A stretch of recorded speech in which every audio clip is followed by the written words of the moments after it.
The house had been empty for 30 years, yet the curtains in the upstairs windows always shifted when someone walked past. Children dared each other to knock on the door, but no one stayed long enough to hear it knock back. When the new family moved in, the village finally exhaled until they realized the house had not been waiting for tenants. It had been waiting for someone to come home. The house did not sleep after the piano sang. Claire awoke to Jacob's scream and rushed downstairs, Tom stumbling close behind with a baseball bat he had dug out of a box. They found the children pale, shaking, staring at the instrument. Claire wrapped Jacob in her arms, but his small body trembled as though he had stepped out of a blizzard. Emily, though older, had the same wide eyes. "It played," she whispered. "It played by itself." Tom pressed the keys in irritation, producing harsh notes that broke the silence. "See, it's fine. Probably just vibrations from the storm." But the storm had already passed. The air in the living room was so still it felt heavy, as if the house itself were holding its breath. That night, no one returned easily to sleep. Jacob kept his lamp on, Emily buried herself under her blankets, and Claire lay awake beside Tom, staring at the ceiling. She swore she heard whispers seeping from the walls again, the faint scrape of nails against plaster, and once, just once, the creak of the locked door upstairs, shifting in its frame. By morning, the Harrisons were brittle with exhaustion. Yet Tom, determined to keep control, declared it was time to start making the place livable. He set Jacob to pulling weeds in the garden, Emily to unpacking books, Claire to scrubbing the dust out of the pantry while he fetched tools from town. For a while, the sun helped. The house looked almost ordinary when sunlight hit its windows, painting dust motes in golden haze. Jacob hummed as he dragged branches into a pile. Emily stacked books on a shelf, muttering about how boring it was, but secretly glad the daylight kept her shadows away. It was Claire who found the first true sign that something was terribly wrong. In the pantry, behind the shelves, the wall was cracked. At first, she thought it was old age, the natural decay of a house left untended for decades. But as she brushed at the plaster, more flaked away, and she realized it wasn't simply a crack, but a narrow seam, a hidden door, sealed shut. She pressed her ear against it and froze. There was breathing on the other side. She stumbled back, knocking over a jar of flour. Her pulse thudded in her ears. She wanted to scream for Tom, but the moment she blinked, the sound was gone. Silence filled the pantry. Maybe she had imagined it. Maybe. When Tom came home later, tools in hand, she almost told him. But he looked so tired, so determined to make this place work, that she bit her tongue. Instead, she kissed him on the cheek and said nothing about the secret door in the pantry wall. That night, Emily dreamed again. The tall man was closer this time. She could almost see his face, pale and stretched, lips pressed into a grim line. His eyes were sunken holes, and when she tried to scream, he lifted one long finger to his lips as if shushing her. She woke with her throat raw, certain she had screamed aloud, yet the house was silent. Jacob, however, did not sleep at all. He sat at his window watching the garden because he had seen the man too. This time, the shadowy figure hadn't just waved. It had stood in the weeds, pointing at the upstairs window where Emily slept. The next day, the family found muddy footprints again, fresh this time, trailing across the hallway floor. But these prints were not barefoot like before. They were long, narrow, and oddly shaped, as if whoever made them had too many toes. Tom tried to laugh it off, telling the children it was probably one of them sneaking out at night. Emily snapped that she wasn't an idiot, and Jacob began to cry. Claire finally snapped, slamming her hand against the wall. "Stop pretending nothing is happening, Tom. This house is wrong. Can't you feel it?" Tom's jaw clenched. He wanted to argue, but his hands shook as he wiped at the prints. In the end, he said nothing, but that night he placed the baseball bat beside the bed. 2 days later, the locked door upstairs began to rattle. It started faintly, just a low shudder as if wind pressed against it. But soon the rattling became louder, violent, as if something inside was pounding with desperate fists. Jacob heard it first and ran screaming into his parents' room. Emily confirmed it when she pressed her ear against the hallway wall. Something was inside that room, something that wanted out.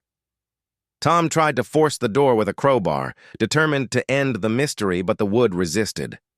Not as if it was nailed shut, more as though the house itself held it closed. When he finally gave up, sweat soaking his shirt, he swore he heard a faint chuckle from the other side. That night, the piano played again.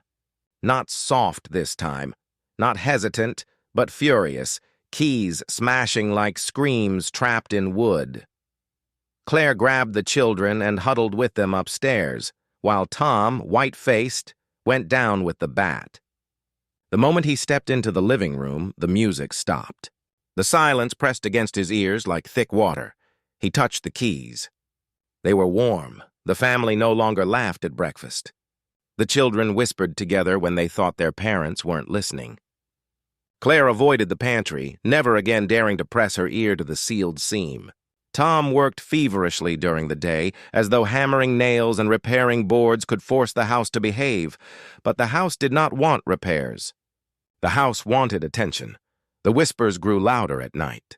Sometimes they came from the vents, sometimes from the cracks in the floorboards, sometimes from beneath the children's beds. Emily swore she heard her name breathed directly into her ear while she lay awake. Jacob claimed someone stroked his hair when the lights were out. Claire, exhausted and trembling, prayed silently for strength, for escape. But one evening, while washing dishes, she glanced at the dark window above the sink and saw her reflection. Only it wasn't hers. The face staring back had the same eyes, the same mouth, but stretched, hollow, decayed. And it smiled at her. She dropped the plate. By the end of the week, the Harrisons stopped speaking about leaving. It wasn't that they didn't want to go. It was that whenever they tried to make plans, the house interfered. Tom's car keys vanished one morning, only to appear inside the locked grandfather clock. Emily's phone, which she used to call her friends in town, died and would not turn on again, though it had been charging all night. Claire packed bags twice, only to find her clothes hanging neatly back in the wardrobe the next morning. The house did not want them to leave, and it was growing bolder in showing it. One night, as thunder rolled across the sky, Emily awoke to find the tall man finally at her bedside. His face was no longer a blur. His skin was gray, stretched tight, his teeth long and sharp behind a smile that made her stomach twist. He leaned close, so close she could smell the rot of his breath, and whispered, "Almost ready." She screamed until her parents burst in. But the room was empty, the shadows harmless. Tom wanted to tell her it was a nightmare, but her eyes, wide and wild, told him she had truly seen something. Claire simply held her daughter, tears spilling silently down her face. The next morning, the locked door at the end of the hall was standing wide open.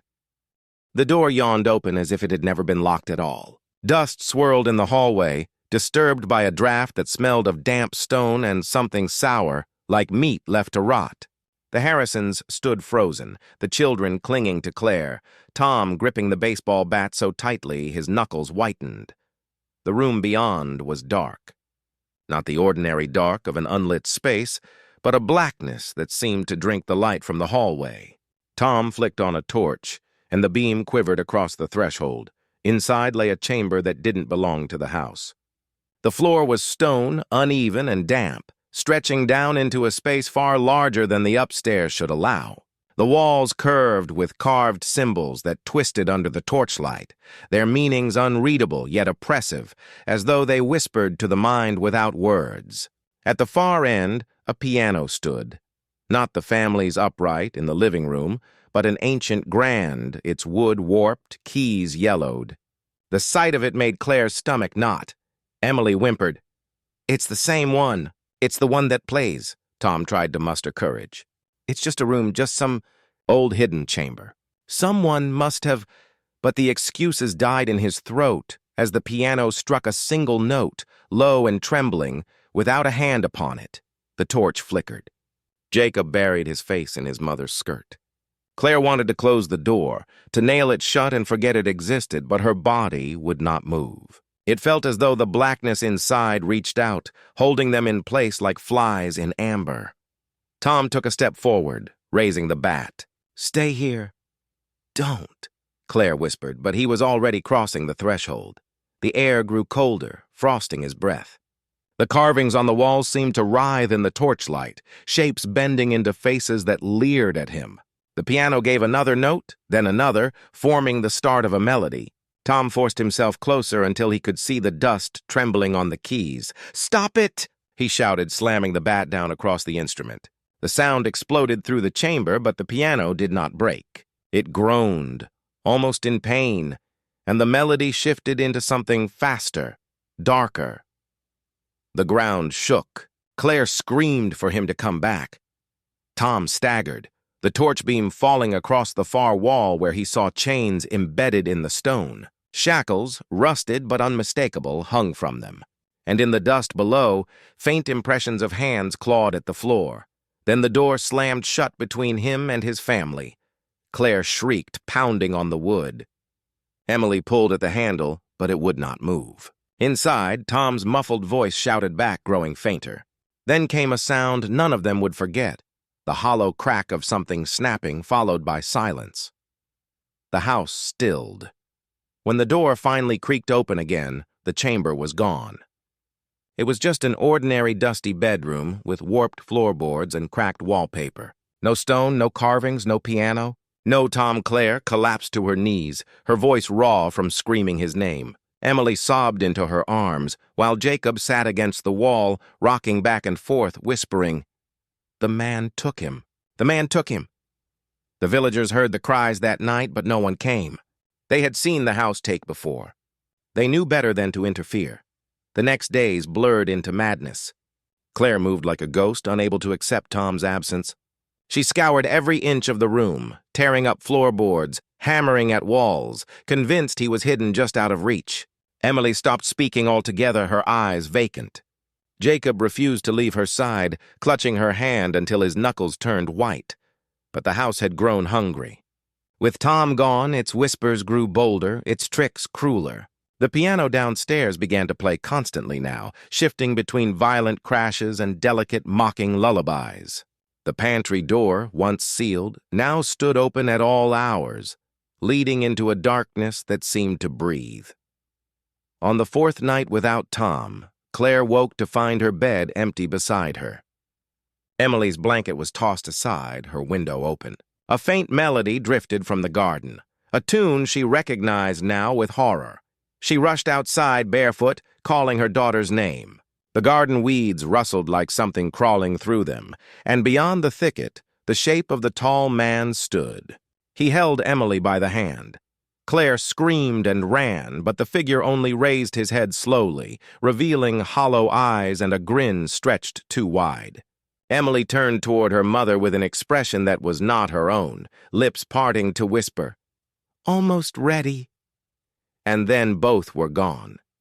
The garden stood empty, the weeds still. Claire fell to her knees in the dirt, clawing at the earth until her fingers bled, but there was no sign of her daughter. Jacob tugged at her arm, sobbing. "Mom, don't follow him. He wants us all." But Claire was no longer listening. She rose, eyes wild, and stumbled back toward the house. The door slammed behind her. Jacob remained in the garden, staring at the silent windows. He was alone now, yet he knew the house wasn't finished. It had taken his father and sister. It would not stop until it had his mother, too. And then finally, him. The house had been waiting for them, and it would wait again. Jacob sat in the garden long after the door slammed shut, his small body trembling against the cold earth. The weeds whispered in the wind, but every time he turned his head, he swore they bent closer, leaning toward him as if listening. He wanted to run, to flee into the village, but something unseen held him in place. His legs felt heavy, as though the soil itself had wrapped around them. Through the window, he saw his mother moving through the house. At first, she seemed frantic, rushing from room to room, throwing open doors as if Emily and Tom might simply reappear. But as the hours crawled by, Jacob noticed her movements slowing, her shoulders slumping.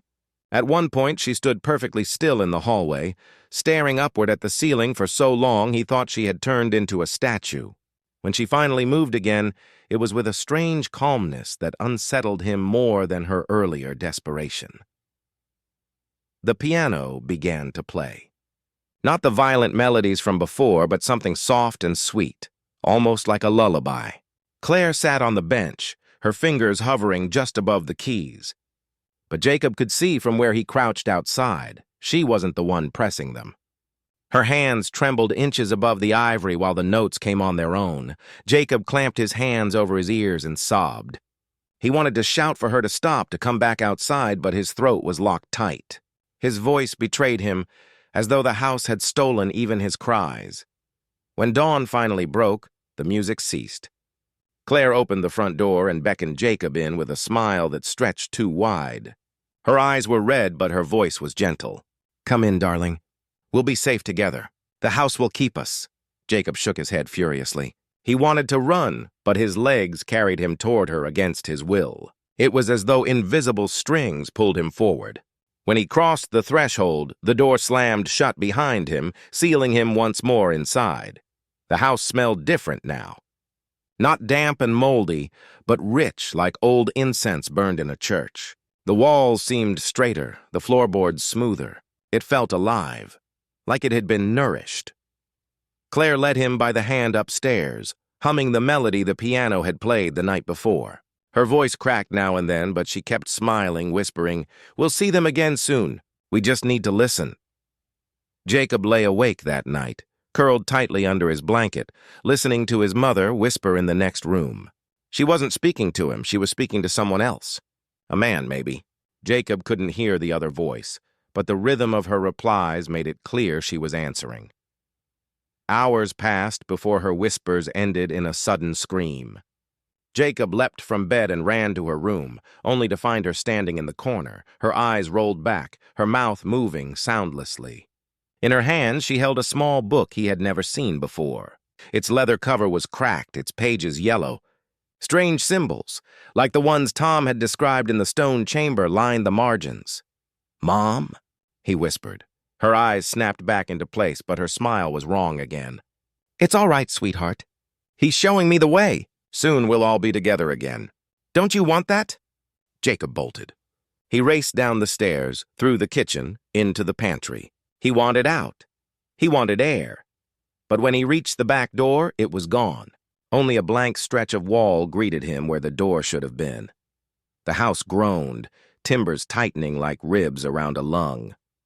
He beat his fists against the wall, screaming until he collapsed. When he opened his eyes again, he was back in his bed, his blanket tucked neatly around him, his lamp glowing softly. For a moment he thought it was a dream, but when he rolled over, the tall man stood in the corner. Jacob froze.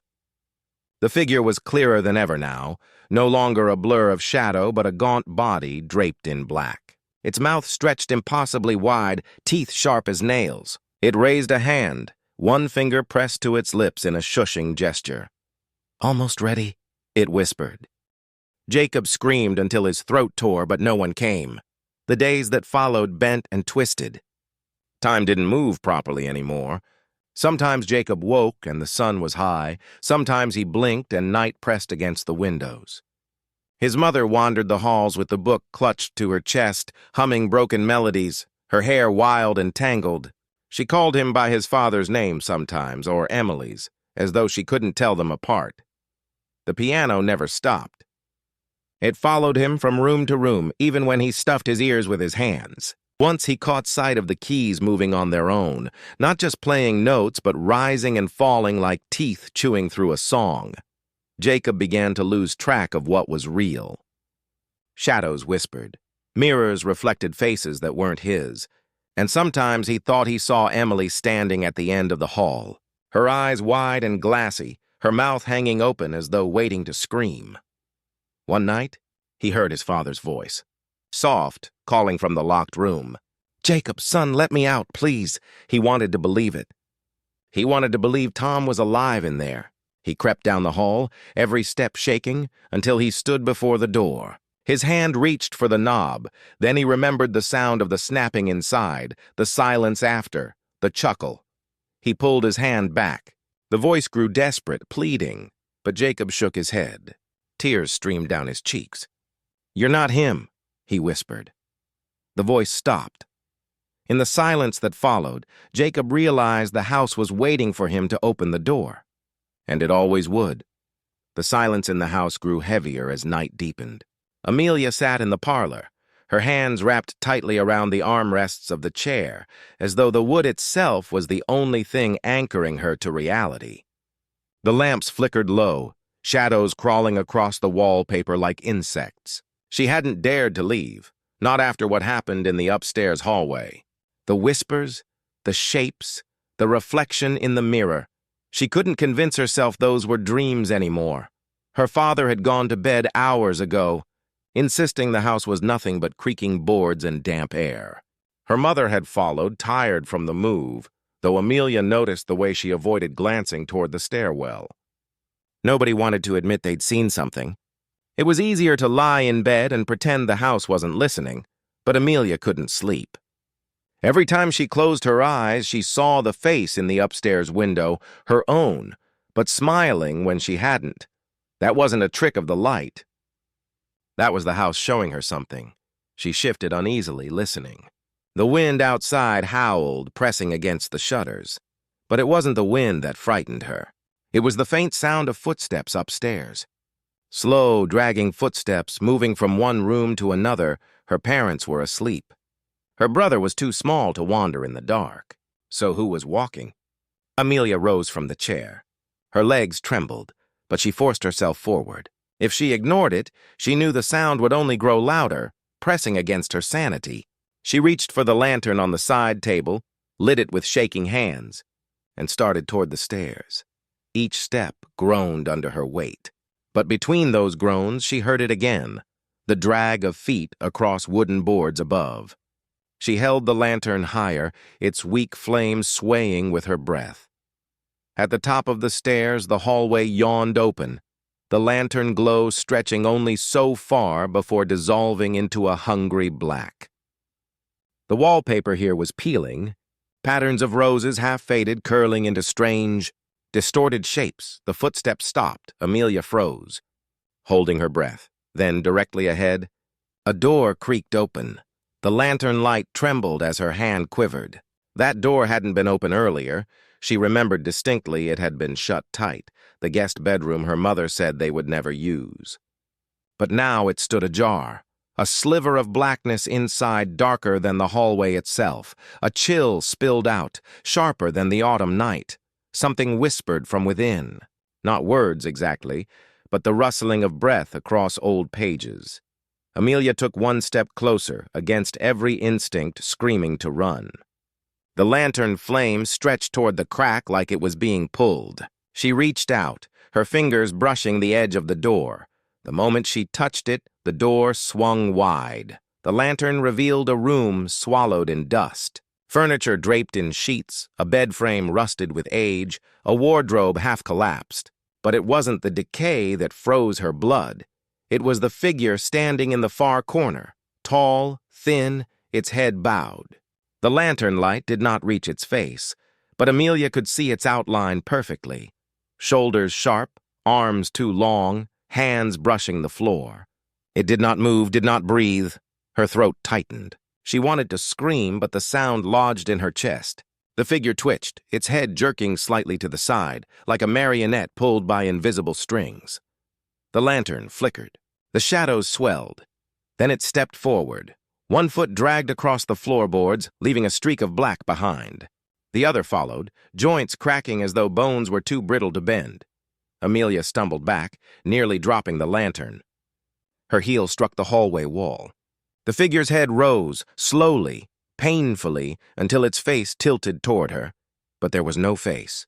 Only darkness, deeper than the shadows, swirling like smoke where eyes and a mouth should be. The whisper came again, louder now, filling the hall. "You came back." "We've been waiting!" Amelia screamed, finally, the sound tearing from her throat. She spun and ran, lantern swinging wildly, casting chaotic beams across the hallway. Behind her, the footsteps quickened, dragging, pounding. She threw herself down the stairs, nearly tripping, clutching the railing until splinters tore into her palm. The figure was following. She could hear it, impossibly heavy, each step shaking the boards. Her parents' bedroom door burst open. Her father stumbled out, groggy and alarmed. "Amelia, what? Don't let it touch me!" She shrieked, racing past him, but when he turned toward the stairs, the hallway was empty. The figure was gone. The house was silent again. Her mother appeared in the doorway, eyes wide with fear. What happened? Amelia collapsed against the wall, sobbing, the lantern clattering to the floor. She pointed up the stairs, words tumbling from her lips. "It was there. It was standing there, in the room. It followed me. It spoke." Her father grabbed her shoulders, shaking gently. There was nothing, Amelia, nothing. But even as he said it, his eyes betrayed him. He glanced up the stairs, his face pale, as if he too felt something staring back from the dark. The lantern flame guttered out. The house exhaled, and from upstairs, faint but unmistakable, came the sound of the guest room door closing. The morning came gray and heavy, as though the sun itself hesitated to rise over the house. Amelia barely slept. Every time she closed her eyes, she felt the faceless figure looming over her bed, waiting for her to breathe too deep so it could slip inside her dreams. She woke with sweat plastered to her skin, her throat raw from half-screams. At breakfast, the family sat in silence. Her father pretended to read the newspaper, though his hands shook each time he turned a page. Her mother pushed porridge around her bowl without eating. Her little brother Thomas sensed the tension but was too young to understand. He simply stared at Amelia, eyes wide, as though she were carrying something contagious. Finally, her father lowered the paper. "We should leave," he said abruptly. Amelia's heart lurched. Relief almost brought tears to her eyes. But her mother frowned. "We can't. The money is gone, Robert. This house was all we could afford. If we walk away, we have nothing. We'll find something," he insisted. "I don't care if it's smaller, if it's in worse condition. We can't stay here. There's something wrong with this place." His words hung in the air. For a moment, Amelia almost believed he would pack their things and drag them out the front door. But then, as if on cue, a sound rolled through the house. The slow creak of the guest room door upstairs, swinging open again. They all froze. The silence that followed was worse than the sound itself. It wasn't the natural silence of a house. It was the silence of listening. Her mother's lips pressed thin. She shook her head firmly. "It's an old house. Old wood, it settles. You're letting Amelia's imagination infect you." "It wasn't my imagination," Amelia cried. Her spoon clattered into her bowl, porridge splashing across the table. "I saw it. I heard it. It spoke to me." "Enough," her mother snapped, her voice trembling despite her effort to stay calm. "We're not leaving. We'll make it work. It's just new. We're not used to the sounds yet." Her father's jaw tightened, but he said nothing more. Amelia shoved away from the table. If they wouldn't believe her, she would prove it herself. She stormed upstairs, lantern in hand, though daylight filled the windows. The boards moaned beneath her weight, but she barely noticed. She marched straight to the guest room door. It stood open. The air inside was cold again, biting against her skin. Dust motes swirled in the light, though none dared drift beyond the threshold. The sheets still covered the furniture, but now there were footprints in the dust across the floor. Long, narrow footprints that led from the corner where the figure had stood to the doorway, then vanished. Amelia knelt, tracing them with trembling fingers. They weren't hers. They weren't anyone's she knew. Her mother's voice called from below. "Amelia, leave that room alone!" But Amelia didn't listen. She stepped inside. The moment she crossed the threshold, the air grew thick, heavy, pressing against her chest. The wallpaper peeled further, curling away from the walls as though recoiling from her presence. The wardrobe door rattled softly, though no draft stirred, and then the whisper came again. "You opened it. You belong to it now." Amelia spun around, lantern raised. "Who are you?" "What do you want?" The shadows along the walls stretched, pulling upward, forming shapes too vague to be human but too deliberate to be chance. They loomed taller, bending, craning necks that had no faces. The lantern flame hissed, struggling to survive. We waited. We waited for the door to open. We waited for the blood to return. Her pulse hammered in her ears. I don't understand, but deep down part of her did. She had always felt something strange when they first moved in, a familiarity she couldn't explain, as though the house knew her already. Her foot knocked against something. She looked down. Half buried in the dust was a small wooden box. She crouched, brushed it clean, and opened the lid. Inside lay brittle yellowed papers, letters tied together with blackened string. The writing was faded but legible. She lifted the top one. To whoever inherits the house, it began. Do not stay past the third night. The house is patient, but it remembers. The ones it lost will call for the ones who carry their blood. They will call until the walls are full again. Amelia's breath caught. Her hands trembled as she flipped through the rest of the letters. All warned the same. Do not stay, do not sleep in the house, do not answer the voices. One letter mentioned a name, her family's name.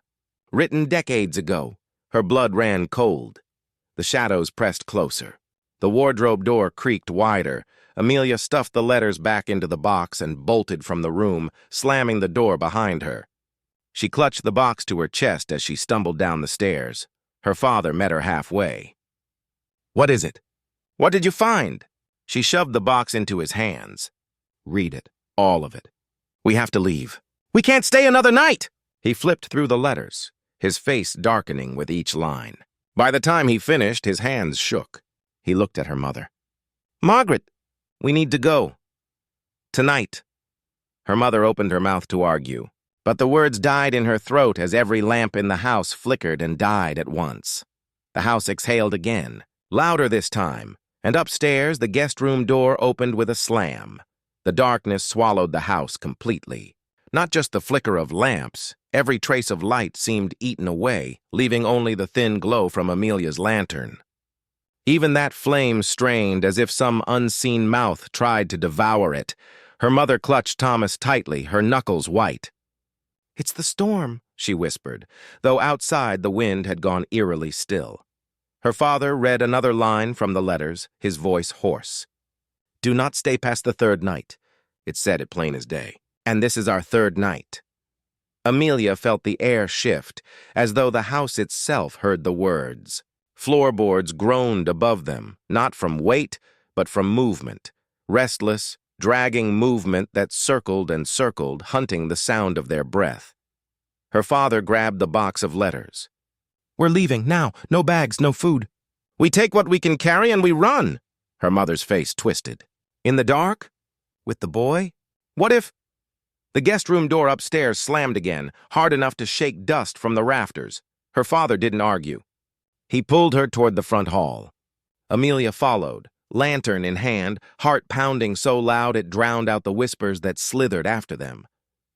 Thomas whimpered, clinging to his mother's dress, his small feet stumbling to keep up.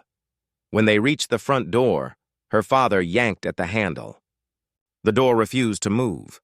He cursed, shoved harder, rattled it in its frame, but it didn't even tremble. The wood seemed fused to the wall. Back door, he barked, spinning them around. They raced through the kitchen. Amelia's lantern cast frantic shadows across the countertops, the old iron stove, the shelves lined with jars of herbs she didn't recognize. The back door loomed ahead. Her father threw his weight against it. Nothing. Not even a creak. It doesn't want us to leave, Amelia whispered before she could stop herself. Her mother's head snapped toward her, eyes wide, pleading not to say such things aloud. But the truth was already heavy in the room. The house had decided. The walls moaned, a deep shuddering sound, like the groan of some giant creature turning in its sleep. The letters fluttered from the box in her father's hand, scattering across the floor. Amelia bent instinctively to grab one, and her lantern illuminated the words that had been hidden at the bottom of the stack. If you cannot leave, burn it. Burn the house before it binds you. Burn it, even if it takes you with it. She shoved the letter into her father's hands. Look! It says, but before he could read it, every window in the kitchen shattered inward at once. Shards of glass rained down. Wind howled into the room, though the storm had been silent a moment before. With the wind came whispers, hundreds of them, pressing into their ears, their minds, their skin. Stay. Stay. Stay. Thomas screamed, burying his face against his mother's chest. Amelia's father grabbed a chair and hurled it toward the broken window, trying to clear an escape. But when it struck the frame, the shards twisted back together like living things, sealing shut again, whole as if they had never broken. The chair lay splintered on the floor. Her father stared, jaw clenched in despair. Then footsteps thundered above them. Not one set, many, dozens, running, dragging, stumbling, as though every empty room had woken. Her mother broke. "What do we do?" she cried. Amelia held up the letter. "We burn it. That's the only way." For a moment, her father hesitated. He looked around at the house, their only home, their last hope after losing everything. Then another slam from upstairs shook the ceiling, and dust cascaded down like falling ash. He nodded once. "Get the oil." They scrambled. Her mother pulled a lantern from the pantry, fumbling with the cap. Amelia grabbed kindling from the stove, stuffing it into a basket. Her father slashed open a sack of coal and scattered it across the floor. The air grew thick with the stench of kerosene as they doused the boards. The whispers grew frantic. "No! No! Stay! You are ours!" From the stairwell came a shadow, stretching long before any shape appeared. Slowly it descended, limbs too long, joints bending wrong. The faceless figure. Behind it, more shadows poured down, spilling like ink, filling the stairs with their featureless heads and dragging arms. Amelia's lantern sputtered in her hand. She dropped it onto the soaked boards. The flames leapt instantly, roaring to life, hungrily climbing the walls. Heat swept through the room, searing her cheeks.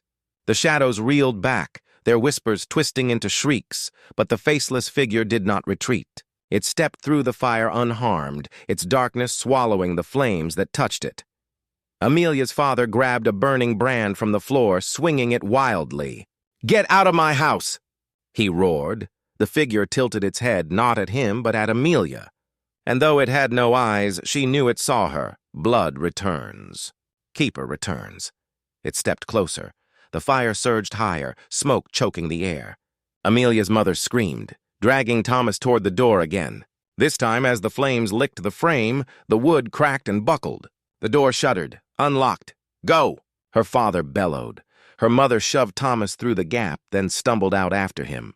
She reached back for Amelia, but Amelia was frozen.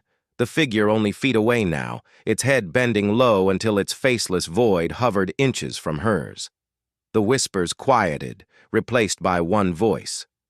"Not angry, not urgent, patient, you can leave. But you will come back. This house waits forever." A hand rose, long and thin, brushing the air near her cheek.